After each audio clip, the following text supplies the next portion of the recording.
President Glen Pourciau. Glen Pourciau's previous collection, Invite, was published by the University of Iowa Press in 2008 and won the Iowa Short Fiction Award. The stories in his new collection, View, present what goes on in the minds of people involved in everyday situations and encounters. Much of the drama occurs in what inhibits their silence and is expressed in internal monologues. As readers become engaged in a person's viewpoint and voice, they may begin to see the story from a different perspective than the narrators. The ground shifts under the speaker's words to reveal the limitations of a single person's view. Please join me in welcoming Leslie.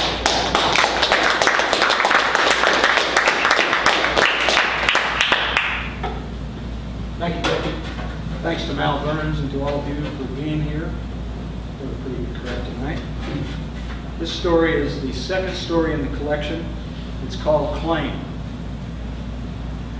It was Saturday afternoon, and my wife and I decided to go to the mall to pick up a pair of pants I bought there and had altered. We couldn't find a parking place outside, so we drove in one of those high-rise parking garages and wound around in circles until we eventually found a place.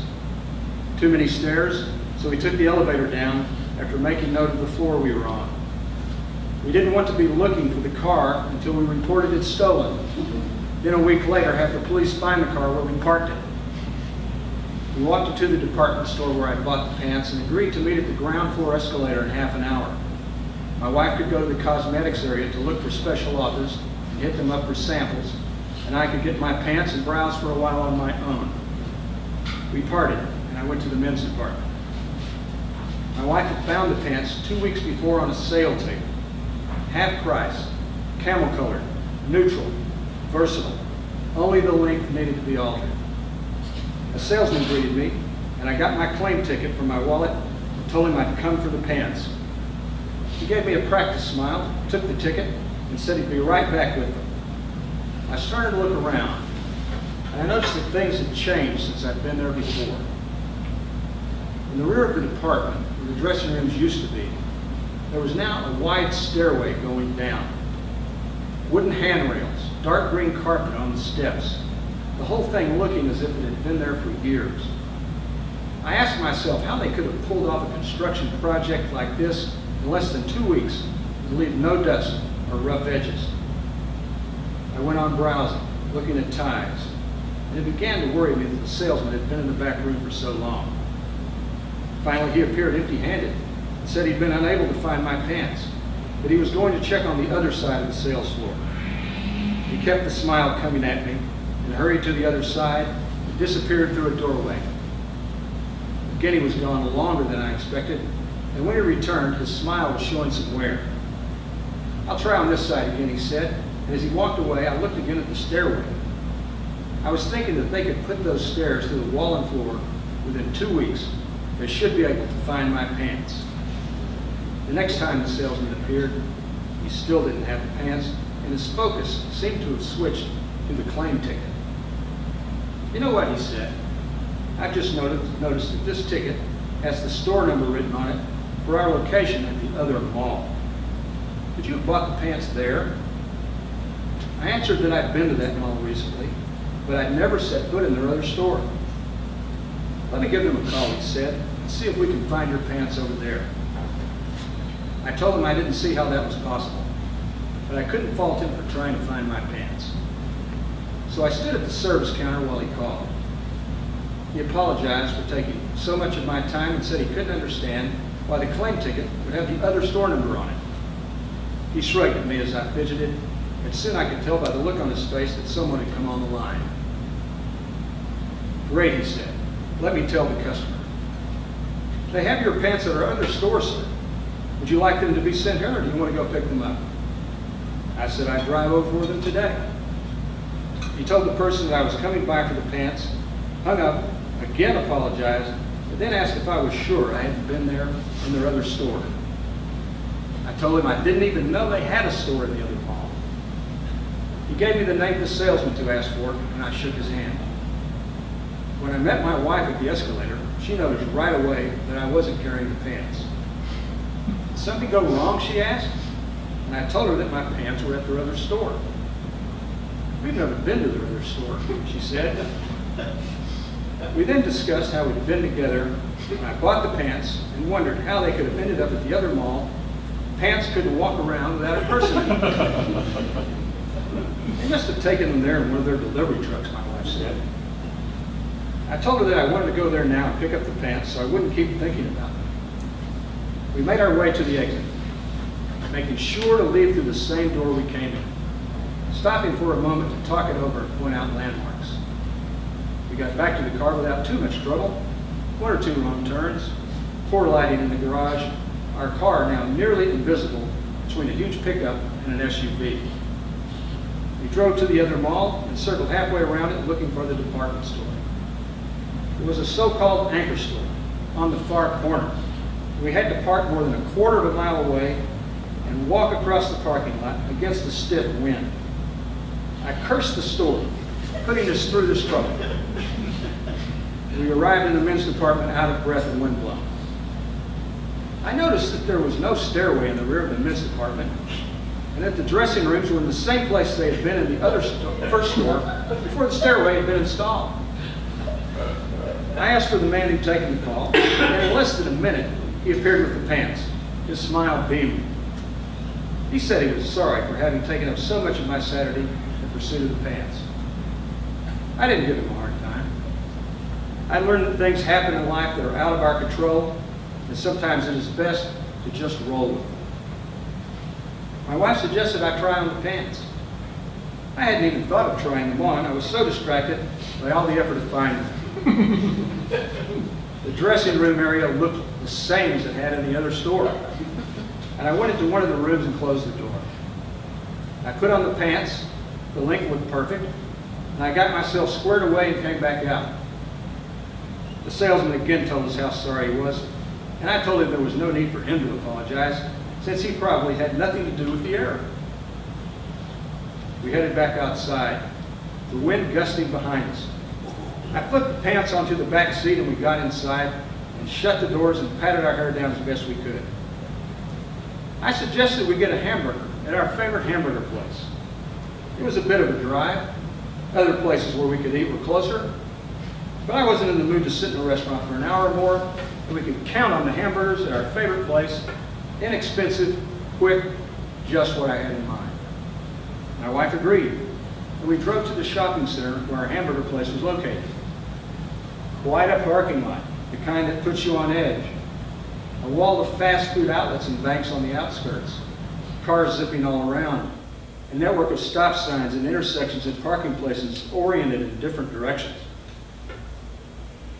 By the time we reached our destination, I was ready for a rest stop. But to our amazement, our favorite hamburger place was no longer there. The place where it had been was going to be occupied by a new Italian restaurant. A banner in the window said, "Opening soon."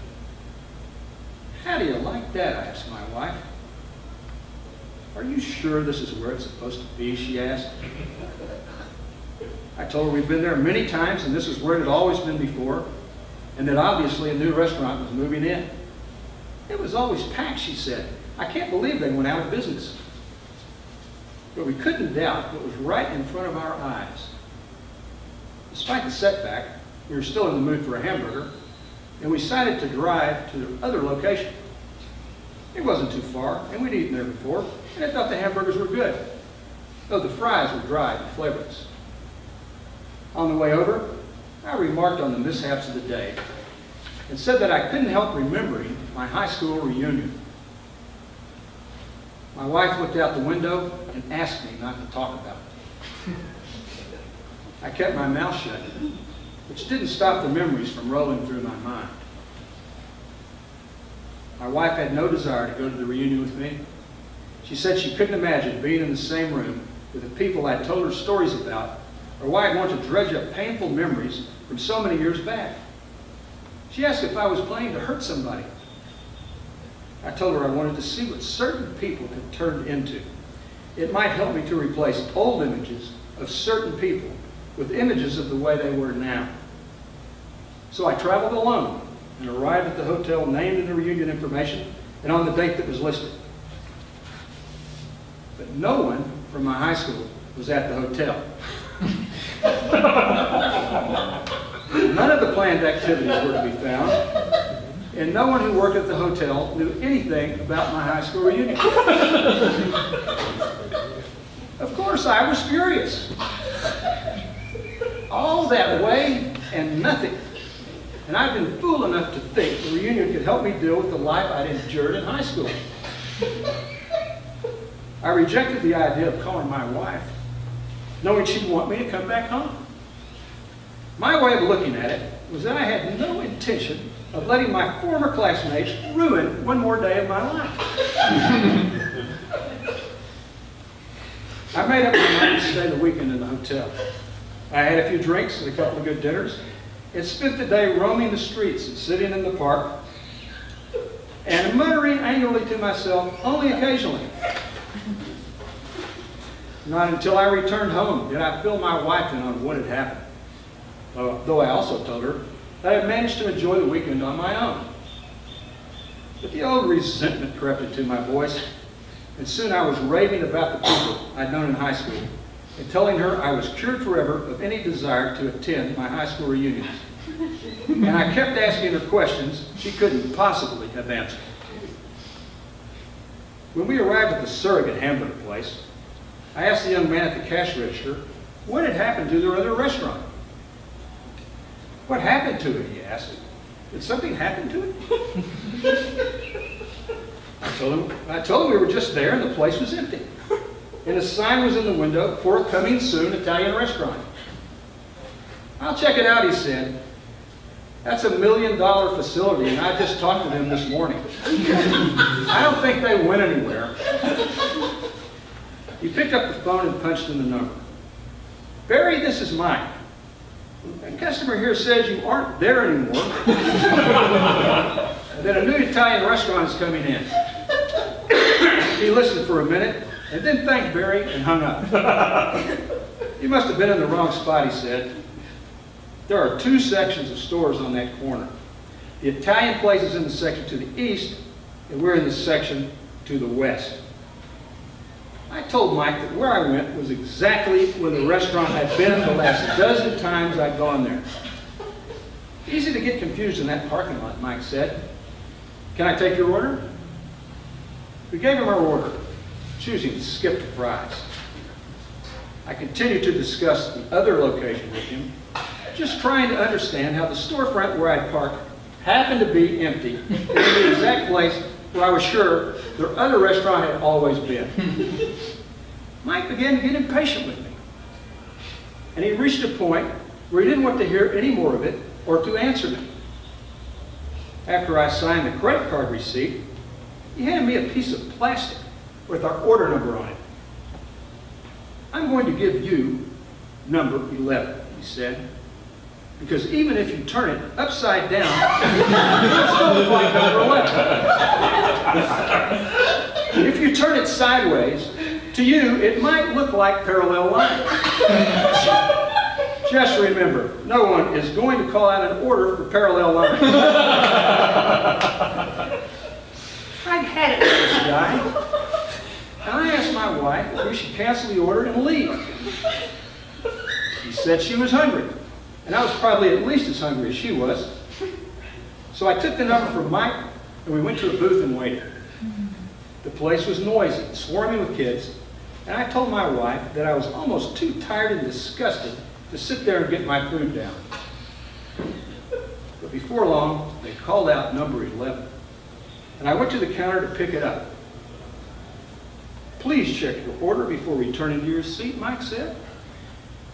I didn't know if he advised everyone to check their order, but under the circumstances, I thought it was a valid suggestion. I sniffed the food, felt it for temperature, and raised the tops of the buns to see if the hamburgers had been prepared the way we'd ordered them.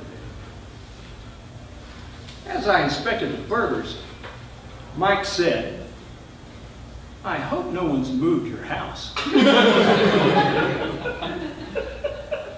I told him that if I pulled up in front of an empty lot where my house had been, I wouldn't be fooled into thinking it must be somewhere else.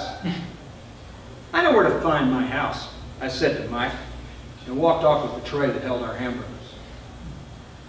My wife shook her head when I told her Mike's comment about the house. "Let's just eat and leave," she said. We didn't speak for a while. We were halfway through. I asked if her burger was good, raising my voice to be heard over the noise. "Not as good as the other place," she said. I nodded and took a bite and kept chewing. Before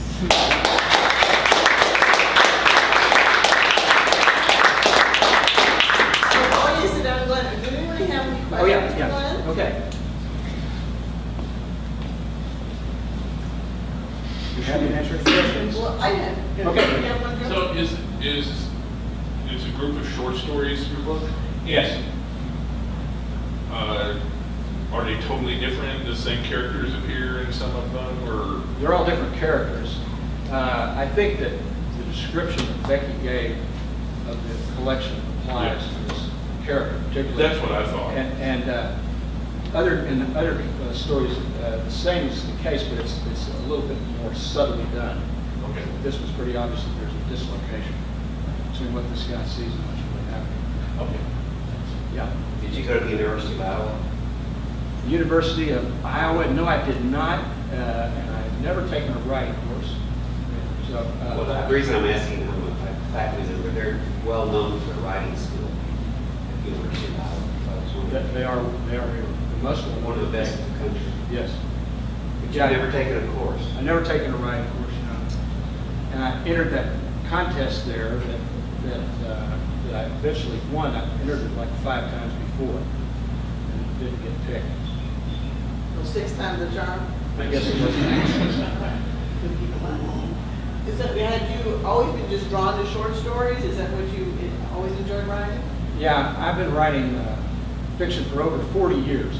And I tried to write a couple of novels, but it didn't seem right for me. I think that I'm more of a shrinker. I think novels expand, but I tend to shrink and go down. That's just my everything I write. I write a draft and it just gets shorter every time I read it. So that's the way it works. It's just the way I am. Yes. Well, could you tell us how the second collection came to be published? I submitted this collection to Four-Way Books, who published it. I submitted to them in 2010. They have an open submission period, 1 month a year, and it was rejected without comment in 2010. And 4 years later, the director of the press sent me an email saying that she had regretted that decision for the past 4 years. The collection had stuck with her, and she apologized for rejecting it and said if it was still available, she'd like to publish it. So they accepted it 4 years after rejecting it. And then she said, I have commitments to other authors, and so we'll have to wait 3 years before it comes out. So here we are in 2010. Yeah, great. So, I know that like the writer's style evolves a lot. It came out 3 years later, and probably went 4 or 5 years, or however many years after you've written it. Do you find like, are you a little hesitant to? It's great, it's hilarious. Has your style changed since the time? Anything, I've probably gotten more spare. Yeah. For example, this year I've written about 10 stories, and the longest one of those stories is 1,100 words. So I'm writing stories now that are 300 or 400 words long. And then sometimes if I write a story that's, say, 4,000 words, which is a pretty normal length for a short story, that's a long story for me. Yeah, so I think they're shrinking. But the style, I don't know if the style is that different. The voice is similar, the tone's similar, but I'm leaving more out. Yes, sir. So I noticed, like you said, the theme of dislocation there, the disconnect between, I guess, reality and memory. Is there an overarching theme for the collection? Is that it, or could you expand on that? The collection is about point of view. It's not particularly about memory, I don't think, but it's just that the way people see things is inherently limited. I would say that comes through overall in the collection as the theme. All the stories in the collection are first person.